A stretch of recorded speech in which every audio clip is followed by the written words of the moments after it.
Bien, bueno, buenos días. Estamos acá con Jorge tratando de hacer una grabación sobre una de las partes del método, ¿sí? Una explicación, como como una suerte de adelantamiento de lo que vamos a charlar en el próximo encuentro. Pero en este caso lo que vamos a trabajar concretamente es la cuestión de la dinámica. Recuerden que veníamos de establecer un principio en el pensar, habíamos hablado de los 3 momentos del pensar, habíamos hablado de la diferenciación, la complementación y la síntesis, y cómo el método nos ayudaba en este proceso. También habíamos trabajado el tema del interés, lo importante que es que una vez que establecemos una suerte de acercamiento cuando hablamos de un tema, ese tema nos acercamos por alguna pregunta, y poder establecer la pregunta y poder concretizar la pregunta era muy importante, pero a su vez en ese trabajo de elegir un tema y darnos cuenta qué pregunta estamos haciendo a eso que nos llama la atención, a eso que queremos trabajar con el método, sobre todo le dábamos mucha importancia al interés, esto que nosotros llamamos el punto de interés, que es más que un punto de vista, porque sobre todo el interés es el que nos va a mantener en el trabajo, es el que nos va a mantener en el estudio de eso que vamos a transformar en un objeto de estudio, ¿sí? Desde ahí veníamos. Una vez que pudimos establecer eso, lo que hicimos fue empezar a trabajar con el método, y empezamos por una de sus partes, que es la parte estructural. Una vez que establecimos el tema, la pregunta y el interés, lo mejor posible, siempre es un acercamiento, nunca es una cuestión óptima, tratamos de establecer en ese objeto de estudio sus ámbitos, ¿sí? Todo objeto, todo fenómeno tiene una situación estructural en cuanto a su ámbito medio, ¿sí? Cómo se relaciona con otros objetos similares o parecidos. El ámbito mayor siempre está establecido dentro de algo mayor que lo supera, pero que también lo condiciona. Y a su vez tratamos de caracterizar más profundamente, con más definiciones, para hacer como una imagen más nítida de ese objeto, en sus elementos compositivos, ¿sí? Ese fue nuestros primeros trabajos. Ahora que más o menos tenemos ya definido, con cierta nitidez de la fijación del objeto, vamos a trabajar otra parte, otras características de ese objeto que tienen que ver con la idea de dinámica. Y por eso estamos acá, más o menos. Creo que no me olvide nada, ¿no, Jorge? Si no, algo que quieras aclarar, siempre es bienvenido. No. Perfecto. En todo caso, en la medida que vayamos hablando, podemos acotar. Pero Bien, está perfecto. muy bien. Bueno, la dinámica. Una cuestión importante de entender de nuestros objetos de estudio es que estos objetos de estudio no son fijos. Pueden parecer fijos, pero no lo son. Y entonces es importante tomar conciencia y explicitar que esos objetos tienen cierta dinámica y que uno tiene que tratar de buscarla, y tiene que tratar de caracterizarla. Nosotros, por ejemplo, les vamos a ofrecer un apunte de síntesis respecto del texto de León Daniel, que especifica y esclarece muy sencillamente cómo los fenómenos y los objetos tienen distintas características de dinámica, no son todos iguales.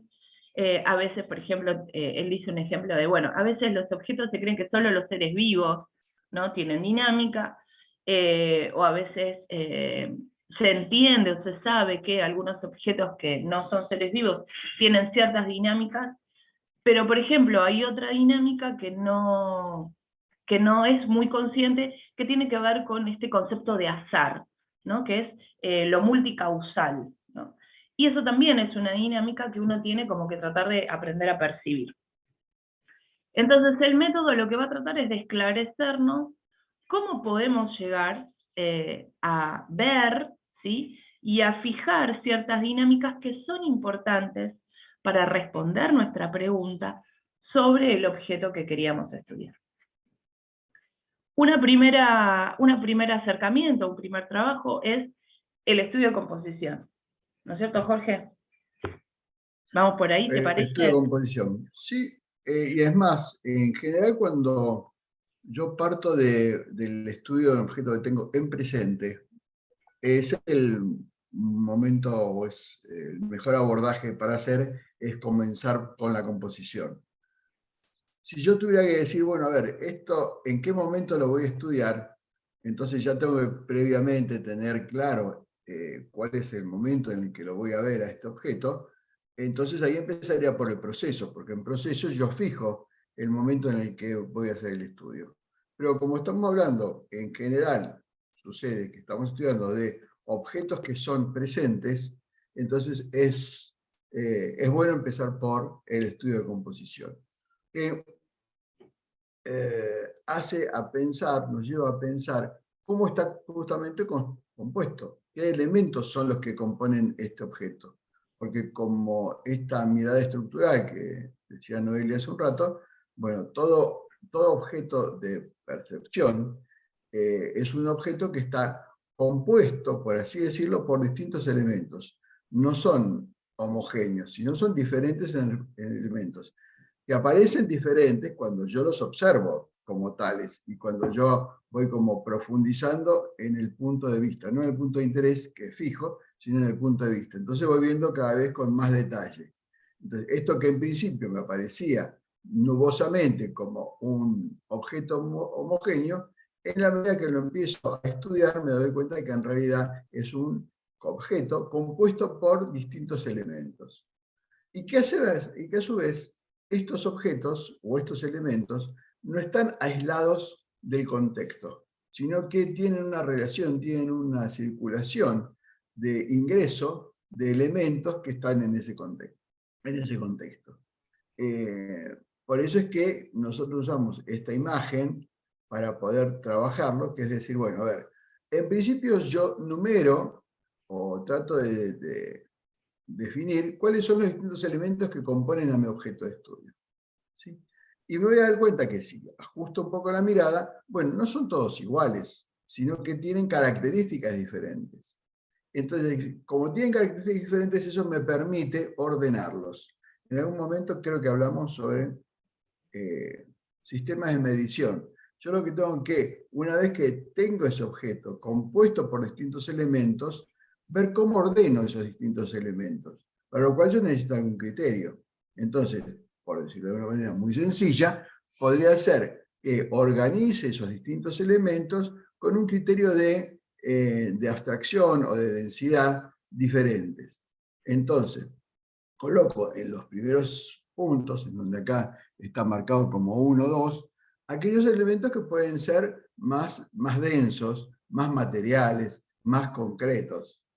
Y en el 7 y el 8, en estos puntos 7 y 8 dentro de este círculo, en donde los distintos circulitos son los distintos elementos, en el 7 y el 8 voy a fijar aquellos que son más abstractos, más sutiles, más elevados. Bueno, en fin, depende de lo que estemos viendo. Quedando en el medio, es como un aspecto en donde hay una transición de lo más grosero a lo más sutil, de lo más denso a lo menos denso o a lo más abstracto, y esa intersección, porque nada es brusco, sino que va avanzando como un gradiente, bueno, está formado por el punto 4 y el punto 5. Dejando entre el 2 y el 4, entre el 5 y 7 y entre el 8 y el 1 del siguiente círculo, un punto que me marca justamente las posibilidades de ingreso de elementos que no son propios del objeto de estudio, sino que interactúan con el objeto de estudio y que son muy importantes porque en estos procesos son los que permiten justamente ese paso de lo más grosero a lo más sutil. Bueno, diría en principio esto, que entiendo que sigue siendo muy abstracto, y después cuando se trabajen con elementos concretos, se van a poder evidenciar más claramente, ¿no? Sí. Una propuesta que hace Daniel en el libro, que es muy interesante, que la pueden revisar, tiene que ver con cómo armamos esto de la composición. Bueno, hagamos una lista de los componentes de ese objeto. Hagamos una lista de todo lo que podemos ver. Y después, una vez que tenemos esa lista, poder reducir todas esas características, esos componentes, a 6 que sean los más importantes, los que hacen a la identidad del individuo, del objeto, como habla Daniel, ¿no? Y que a partir de ahí, eligiendo esos 6, elijamos esos 6 con algún criterio, como decís vos, Jorge, el criterio desde lo más tangible a lo más intangible, ¿no? Ese puede ser un criterio, pero puede haber otros criterios. Y en lo que dice, bueno, esos criterios de elección tienen que estar en relación con el interés. ¿No es cierto? Definitivamente, claro. Bueno, el interés, creo que vos lo mencionaste antes, es algo que no varía a lo largo de todo el estudio, porque si yo cambio el interés, cambio el objeto de estudio. Siempre recordemos que el objeto de estudio es lo perceptual más el interés del observador, del que estudia, y que es lo que define de manera completa eso que yo voy a estudiar. Por eso en este método es sustantivo, y a diferencia de lo que por ahí en metodología científica se entiende normalmente, que es buscar separar el fenómeno del observador. Que el observador no interactúe con el fenómeno, o no se considere el punto de interés del observador respecto a lo que está estudiando. Por el contrario, nosotros decimos, no, ese interés, ese punto que es el observador, el que estudia, tiene que estar incluido en el estudio, porque así sucede en la práctica. No estoy yo separado del objeto, aunque desde el punto de vista de la metodología científica sería lo que uno buscaría. Bueno, nosotros no, por el contrario, integramos ese interés y decimos, lo que yo estudio es lo que estoy percibiendo más el interés que tengo, más el punto de interés que tengo en esto. Y porque ese punto de interés es el que va a hacer que yo rescate algunos elementos, rescate algunas características de esa percepción y deje de lado otras. Por eso Bien. esto es importante. Bien, cuando hablamos de composiciones, hablamos de elementos, hablamos de características o elementos que hacen a un pequeño cambio en el objeto de estudio, ¿no es cierto? Por ejemplo, yo entendía, decime vos si estoy equivocada, que por ejemplo, Daniel, bueno, que es el otro autor que citamos, es ingeniero. Entonces habla mucho de máquinas, que es muy interesante pensar esto, ¿no? Entonces, cuando un motor, se supone que un motor tiene determinadas características esenciales, ¿no? Todos los motores tienen determinadas características, ahora, sin embargo, no estamos con los mismos motores de hace 100 años. Se le van produciendo cambios a esos elementos, y esos cambios vienen por también intereses del exterior, ¿no? Pensaba yo, por ejemplo, no lo dice exactamente así Daniel en el texto, pero pensaba yo, por ejemplo, no sé, a un motor, en la forma de combustible que entra para que ese motor accione, es un elemento del exterior, porque por ejemplo nosotros nos estamos debatiendo hoy, al principio del siglo XXI, el problema de los combustibles fósiles, ¿no es cierto? Entonces, ese cambio de combustible, ese cambio de elemento que se introduce desde el exterior, hace una modificación al interior del objeto, pero además tiene que ver como con intereses de afuera. ¿Me explico? No sé si está bien lo que estoy pensando, pero para mí tiene relación, pero vos decime si estoy equivocada, Jorge. No, a ver, entiendo que empezamos por ahí introduciéndonos en territorios más sutiles, y que como más sutiles son más difíciles como de discriminar con mucha precisión, ¿no? Pero, por ejemplo, vos hablás del motor. Bueno, si mi objeto de estudio fuera un motor, tendría que decir, bueno, a ver, ¿de qué motor estoy hablando? Estoy hablando, por eso decía antes, o empiezo por el proceso o empiezo por la composición. Si yo tengo que definir algo que ya no tengo en presente, tengo primero que entender en qué momento lo estoy atendiendo, lo estoy viendo. Entonces empezaría por el proceso. Entonces supongamos que nosotros decimos, bueno, vamos a estudiar un motor de 1990, por ejemplo. Bueno, entonces yo me ubico ahí y digo, bien, ¿cómo está compuesto un motor de 1990? Y ahí tendré elementos más groseros, elementos más sutiles, elementos más concretos, elementos más abstractos. Pero esos elementos como tales van a ser los mismos. Digo en cuanto a cómo se pueden denominar. Ya la verdad, ahí me hago agua con el tema que vos decís de la ingeniería, de lo cual desconozco totalmente.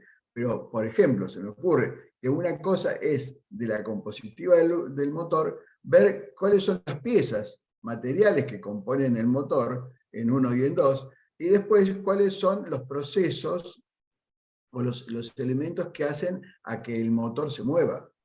Y que más tiene que ver con la, no sé, con la dinámica, con la termodinámica, bueno, no sé cómo Claro, que sería eso. serían los Pero quiero decir, elementos más intangibles, ¿no? Y los pondríamos exacto, en el eso, 7 y en el 8, ¿no? exacto. Es decir, este esquema me sirve simplemente es como un ordenador, me ordena.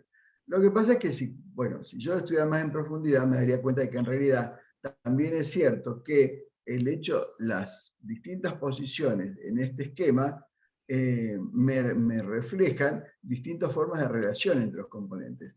Pero ya sería entrar en otra complejidad que no es tanto el interés. Yo creo que Claro, primero y eso tenemos hace a la que... característica del objeto. Entender cómo esos componentes se relacionan entre sí hace a características más precisas del objeto, porque lo que nos permite, me parece, el estudio de dinámica es mirar ese objeto sacándole esa idea previa de que parece que algunos objetos no se mueven, son siempre así, ¿no? Siempre van a ser así, ¿no? Y como nosotros, nuestro estudio siempre tiene que ver con estudiar, pero para modificar la realidad, entonces este estudio, esta fase del estudio, nos permite ver que no todo es igual, aunque parezca igual. Y más allá del interés por ahí del estudio, efectivamente, es una mirada de ver que tiene que ver con lo que hablamos, por ejemplo, de la ley de estructura, la ley de ciclo, que muestra que todo, en realidad, todo, cuando digo todo, es todo, está en estructura. Y todo se mueve. No hay nada que permanezca en el tiempo exactamente de la misma manera. Entonces, lo que hace el método es reflejar eso que pasa también en el pensar. Entonces, es un muy buen ejercicio esto de preguntarse, bueno, a ver, esto de lo que estoy hablando, ¿cuál es su compositiva? Punto uno. Y después, bueno, pasamos a el otro momento que es el de relación. Esa estructura compuesta de una manera determinada, que es la que estoy viendo acá, a su vez tiene estructuralidad, está en estructura con otras cosas que no son propiamente ellas y que tienen que ver con su medio inmediato, ¿no? Claro. Con su medio, con su plano medio. Que si querés pasamos a eso. Sí, vamos a ir a la parte de relación, que es la La otra parte relación. del estudio de dinámica. Claro, esto significa decir, bueno, muy bien, yo ya sé qué tiene mi objeto adentro, cómo está compuesto mi objeto de estudio. Perfecto. Ahora, para seguir avanzando en esta comprensión, me doy cuenta de que en realidad este objeto no está, ley de estructura, este objeto no está en el medio de la nada, sino que está en relación con otros objetos, que no son él, pero tienen relación con él, y que reflejan también características con más o menos definición. Y esas características o esos elementos son los que a mí me interesan estudiar como parte del plano medio. Es decir, son objetos que conceptualmente tienen el mismo nivel, si se quiere, el mismo rango que mi objeto, pero no son mi objeto.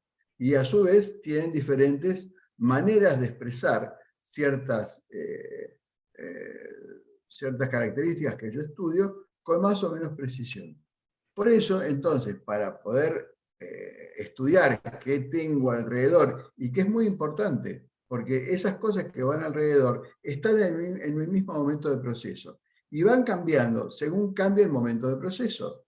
Y en ese sentido tenemos como una concomitancia con ellas, aunque cada una interactúe de manera particulares con el objeto de estudio, con mi objeto de estudio.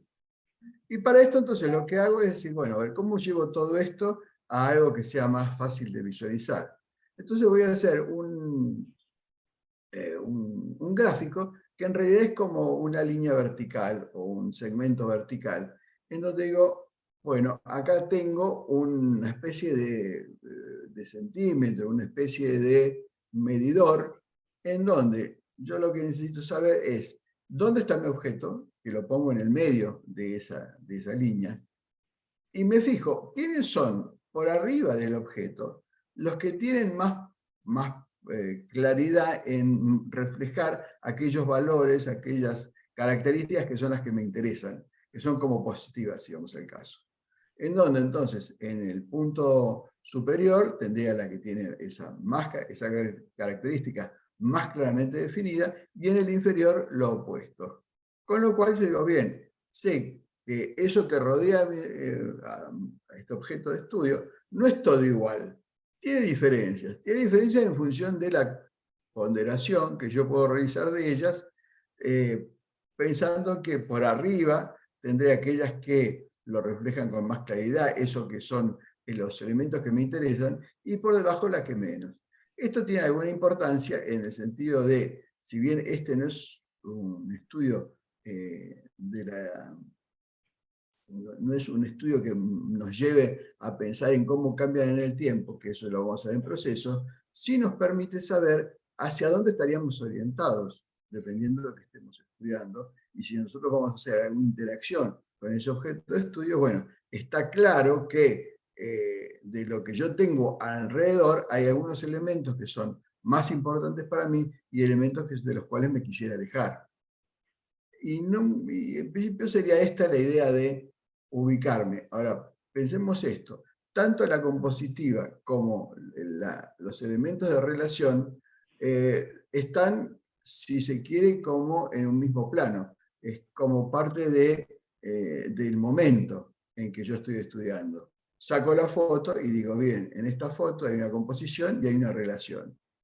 A partir de esto, ahora voy a hacer que esa estructura, que es la composición y la relación, esa estructura se mueva en el tiempo. Exacto. Para poder entender qué y de dónde viene y hacia dónde va. Pero yo sé de qué estoy hablando. Estoy hablando de un elemento compuesto de determinada manera y relacionado con otros elementos en ese medio, también de una manera determinada. Esa es como si fuera una foto. Y esa foto, Claro. entonces, ahora la voy a convertir en película.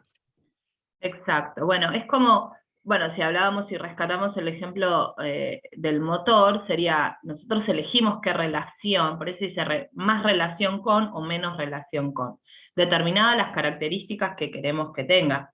Si dijéramos, no sé, rendimiento de combustible, se relacionaría más con, siempre pensando en la foto que dijimos 1990, bueno, eso sería como una foto, ¿no? El hecho de establecer en un presente, que podría ser ese supuesto 1990, en ese 1990, este objeto de estudio que tiene estos componentes, que tiene estas características. ¿Sí? ¿Qué cosas, por ejemplo, si a mí me interesara el rendimiento del combustible por el problema de los combustibles fósiles, por ejemplo, con quién o con qué otro objeto similar, con qué otros motores se parecería en cuanto a rendimiento de no emisión de gases, por ejemplo, ¿sí? ¿Cuáles son los más similares a ese objeto de estudio que yo elegí? ¿Y cuáles son los menos similares en ese caso? ¿Se entiende? Entonces, pero para poder relacionar algo con otra cosa, tenía que ver sus componentes. ¿Se entiende esa frase? No podemos mezclar peras con manzanas. Pero si yo no sé, si yo no determino las características de las peras y no determino las características de las manzanas, se generan esas confusiones, ¿no? De querer comparar o querer relacionar cosas que en realidad no se relacionan según el interés. ¿Me explico? ¿Se entiende más o menos, Jorge? Vos decís. Yo siempre hago esa pregunta. Está bien, en todo caso, una de las cuestiones que para ponerme a estudiar algo, una de las cosas que planteamos siempre es que tener elementos de conocimiento sobre ese objeto. Porque acá no vamos Claro. en el caso que vos ponías, bueno, no vamos a desarrollar un nuevo motor. En principio lo que queremos es estudiar este motor del que estamos hablando. Y en función de eso, es tratar de comprender, en todo caso, qué cosas pueden ser positivas, qué cosas negativas, qué cosas habría que cambiar. Bueno, pero por eso necesitamos tener conocimiento y saber. Claro. Obviamente, de ingeniería no es mi caso. Claro, es una cuestión, a ver, estas partes del estudio tienen que ver con esa suerte de, cuando uno se pone a investigar en general, que te hablan de definir el objeto de estudio, ¿no? Entonces, definirlo es caracterizarlo, puede ser en un tiempo, pero también caracterizar sus componentes, ¿no? Por ejemplo, cuando hablamos de conceptos abstractos, ¿no? Sobre todo en investigación, cuando se hablan de conceptos abstractos que se van a investigar, tenemos que ponernos de acuerdo en cuál es la definición de ese objeto. O sea, cuál es la definición de ese concepto abstracto, ¿no? Por ejemplo, no sé, libertad, desigualdad. Esto es un estudio más minucioso de aquello que se pide en investigaciones convencionales que tienen que ver con la definición. Definamos el objeto, definamos sus características, ¿sí? Y definamos en dónde se relaciona, con quiénes con qué otros objetos, con qué otros fenómenos se relaciona. Pero esto es más minucioso que esas definiciones que se piden, ¿no? En un marco de investigación, me parece a mí. Sí. Bien, entonces, estudiamos la composición de ese objeto, ¿sí? Su relación con otros en un determinado momento, y ahora, como bien dijiste, lo podemos poner a rodar, ¿no? Es como una pelota, o sea, armamos la pelota, hasta que no armamos la pelota y no armamos sus características y nos dimos cuenta de en qué lugares la podemos poner a rodar, ahora sí nos ponemos a rodar el objeto en el sentido de ser conscientes de la temporalidad, y que en esa temporalidad es que uno puede traccionar el cambio, ¿no? Porque eso es lo que en el fondo nos interesa con el método, ¿no? Entonces, acá ya estamos hablando de tiempo, ¿no es cierto, Jorge? En el estudio de proceso. Claro, exactamente, porque lo estamos viendo, entonces decíamos, antes tanto la composición como la redacción se estudia en un momento determinado. En principio decíamos, empezamos por la composición porque estamos estudiando algo en presente, algo que está en presente. Y entonces nos preguntamos por él y empezamos a hacer todas estas operaciones. Cómo está compuesto, qué hay alrededor, pero eso es una primera parte que es estática. Ahora decimos, perfecto, para poder comprender este objeto, no simplemente tengo que sacarle esta foto, sino que además tengo que ver cómo es su proceso. Y decir su proceso, que es de dónde viene, a dónde va este objeto. Porque eso es lo que nos va a permitir comprender justamente cuáles son las determinaciones que viene trayendo por proceso y a su vez cuáles son las alternativas que tiene también por proceso hacia adelante. Y en ese sentido entonces decimos, bueno, a ver, podemos hacer, según la información que tengamos y el interés que tengamos, dependiendo de qué cosa queremos determinar o estudiar o ver, hacerlo pensando en términos de 4 pasos o de 12 pasos. Si lo quiero hacer sencillo, puedo perfectamente en 4 pasos determinar este transcurrir. Que Y es lo decir, bueno, a ver, recomendamos siempre, ¿no? es Recomendamos porque es lo primero más los 4 sencillo. pasos. Claro, y de todas maneras, lo que vos decís está bueno esto de empiezo por lo sencillo. Y en la medida que manejo lo sencillo, bueno, voy haciendo lo más complejo. La gran diferencia es que la cantidad de relaciones que se establecen entre un momento y otro, obviamente va a ser mucho más rica si yo lo que tengo son 12 momentos como para poder trabajar y no simplemente 4. Pero ya con 4 de por sí me permite como definir o explicitar esto de que esto que estoy estudiando es algo que se está moviendo en el tiempo. Independientemente de que, como bien antes decías vos, cuando yo veo la composición o veo la redacción, siempre son relaciones dinámicas, siempre va cambiando permanentemente. Lo que pasa es que esto con el tiempo a uno lo va llevando a, cuando vos aprecias algo, no quedarte con la estática, no quedarte con lo que ves, sino tratar de integrar esta idea de que todo se está moviendo. No solamente se mueve el objeto en el tiempo, sino que se mueven las relaciones del objeto y se mueve lo compositivo del objeto. Pero bueno, esto es algo justamente que tiene que ver con el ejercicio que se va haciendo y cómo entonces en la cabeza se va armando de una manera mucho más plástica, ¿no? En donde este asunto de que todo cambia, efectivamente se lo visualiza así, se lo vive así. Y no que las cosas son.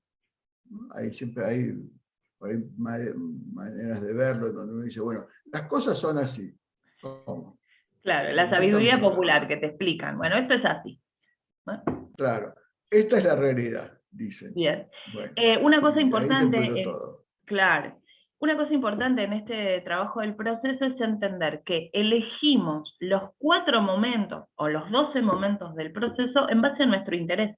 Ese interés fijado allá en aquel primer encuentro, ¿sí? Porque es el interés el que nos va a dar a elegir los momentos importantes para esclarecer el objeto, ¿sí? Entonces eso es una elección. Y eso es importante, que uno hacerse cargo de esas elecciones que va haciendo para poder definir o caracterizar mejor nuestro objeto de estudio.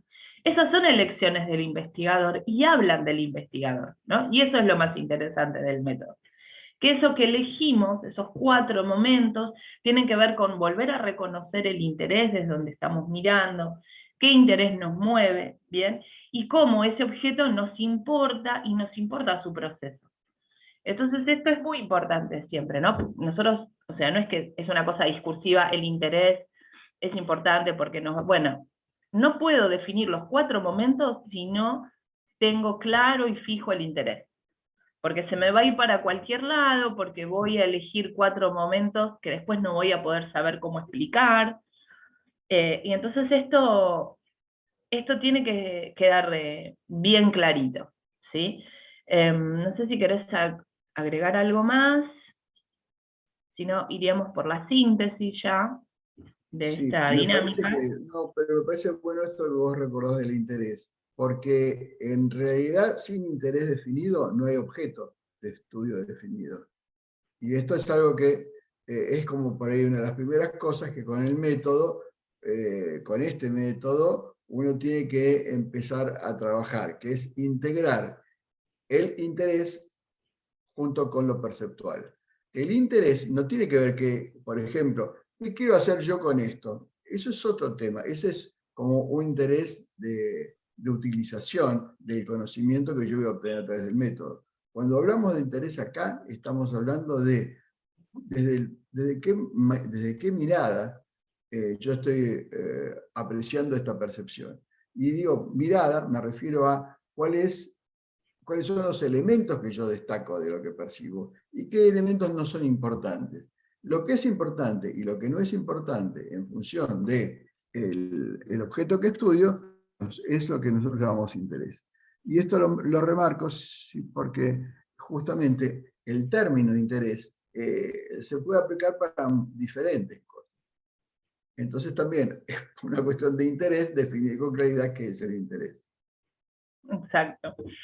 Bueno, como síntesis, en esta cuestión de dinámica, recordaba yo ese ejemplo que viste en una de las clases, esta situación que nos ha pasado a todos, esas charlas de café, ¿no? Donde se habla sobre algo, ¿no? Y todos creemos que estamos hablando de lo mismo, y en realidad es una tremenda torre de Babel donde cada uno habla su idioma y qué sé yo. Entonces, el método nos sirve cómo pasar de la charla de café, ¿no? Cómo hacer una evolución de esa charla de café a de verdad un estudio que nos esclarezca a nosotros y esclarezca ese fenómeno que nos interesa. Entonces, la parte de dinámica sobre todo hace hincapié en que ese objeto de estudio no está quieto, ¿no? Sino que cambia, esta noción del cambio, ¿no? En un punto también es la ley de ciclo, ¿no es cierto? Entonces, cuando definimos, por ejemplo, en esas charlas de café donde nadie se entiende con nadie porque cada uno está defendiendo alguna idea preconcebida, ponernos en, bueno, ¿y cómo hacemos para esclarecer el mismo tema? ¿Cómo hacemos para esclarecer que estamos hablando de lo mismo cuando no estamos hablando de lo mismo. Bueno, estos son los pasos. Los pasos para esclarecer de que de verdad estamos hablando de lo mismo. Bueno, ahí van los 3 pasos de dinámico. ¿Cuáles son los elementos que lo componen? Y que esos elementos tampoco son fijos, sino que pueden cambiar. Y a veces uno no es consciente de eso, no lo puede vislumbrar. Y que ese objeto también es determinado por sus relaciones con otros objetos más o menos similares, ¿sí? Por eso este estudio de relaciones. Y sobre todo, y eso es algo que capaz que tenemos claro, pero no entendemos la importancia real, de cómo ese objeto va cambiando a través del tiempo. Y entonces ahí nos puede dar cierta direccionalidad del objeto, desde su inicio hasta dónde puede llegar o dónde puede seguir sus pasos. Esa es la idea de dinámica, ¿no? Esto es, todo cambia, pero no cambia solamente el tiempo, uno cree que el tiempo cambia, no, pero el elemento compositivo, sus características también van cambiando, y uno tiene que verlo, tiene que ser consciente de esas cosas cada vez que habla de un objeto, ¿no? Este estudio nos permite después darnos cuenta que cada vez que vamos a abordar algún objeto, le vamos a ver estas 3 cosas, estos 3 cambios, ¿no? Estas 3 dinámicas. Y entonces ya de cada tema que abordemos no lo vamos a abordar así nomás, ¿no? Lo vamos a abordar con cierto criterio de rigurosidad que nos va a regalar como premio cierta sensación de coherencia en el pensar, que eso es el objetivo, ¿no es cierto, Jorge? Efectivamente, porque el tema de la coherencia en el pensar, de todas maneras, tiene que ver con la sensación, y que es la que también nos acompaña a lo largo de todo el estudio. ¿Cómo sé yo que algo está correctamente ubicado o no? Lo sé porque tengo la sensación de que eso es así. Es casi también otro horror, si se quiere, desde el punto de vista de la ciencia dura, que pretende justamente que las cosas sean de una manera determinada. Y bueno, y nosotros lo que vemos es que en realidad no tiene que ver con lo que yo veo fuera, sino es cómo, qué sensación tengo dentro. Y entonces, esto del pensar coherente es, en principio, un registro, es una sensación de que las cosas encajan. Y por eso, cuando las cosas encajan, yo no solamente siento, o no solamente percibo un fenómeno, si se quiere, intelectual, sino también es un fenómeno emotivo, porque me da cierto placer, me da cierto gusto el hecho de que esas cosas encajen. Y es ese gusto el que a mí me permite hablar de coherencia, curiosamente. Buenísimo. Bueno, y este último tramo, ¿sí?, nos permite llegar a ese último encuentro que vamos a tener, que tiene que ver con, ¿no?, recuperar todos los análisis realizados para establecer una posible respuesta, ¿no? Todo el análisis realizado en estructura, todo el análisis realizado en dinámica. Les proponemos que se pongan a trabajar durante esta semana, antes del encuentro previo, sobre la dinámica, y esas posibles, completar esos esquemas, ¿no?, lo mejor posible, para después tratar de hacer una síntesis. La idea de esta semana es eso, que ustedes trabajen solos la dinámica. Obviamente seguimos en contacto vía WhatsApp para el soporte, cualquier explicación, cualquier cosa que no se haya entendido, la seguimos respondiendo por las otras vías, que son el Moodle y el grupo de WhatsApp. Pero la idea es que se animen ustedes solos con esta explicación teórica a ver qué sucede en el último encuentro. Si es necesario, obviamente repetimos el pedido de que va a haber otro encuentro. Pero creo que hasta acá los dejamos con una muy buena y grosa tarea para esperarlos en el encuentro siguiente. Así que esperamos que puedan tener el tiempo de realizarla. Nos estamos viendo en la próxima clase, Jorge, si querés despedirte. No, simplemente marcar esto de que esto de la respuesta tiene que ver con que todo esto empezó por la pregunta.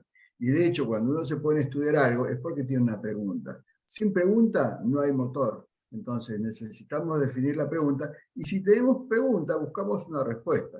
Entonces, esta es como, si vos querés, la mecánica para la cual organizar esa respuesta que a mí me permita llegar a una conclusión. Y decir, bueno, esto que empezó como esta inquietud, como esta pregunta, como esto que no entendía, bueno, ahora después de todo este proceso, lo que hago es simplemente haber ganado en comprensión. Y por eso decimos que el alimento del intelecto no es la información, sino es la comprensión. No es juntando como si fuera una gran biblioteca en mi cabeza, tener más y más datos, sino a través de una relación de esos datos, por ahí,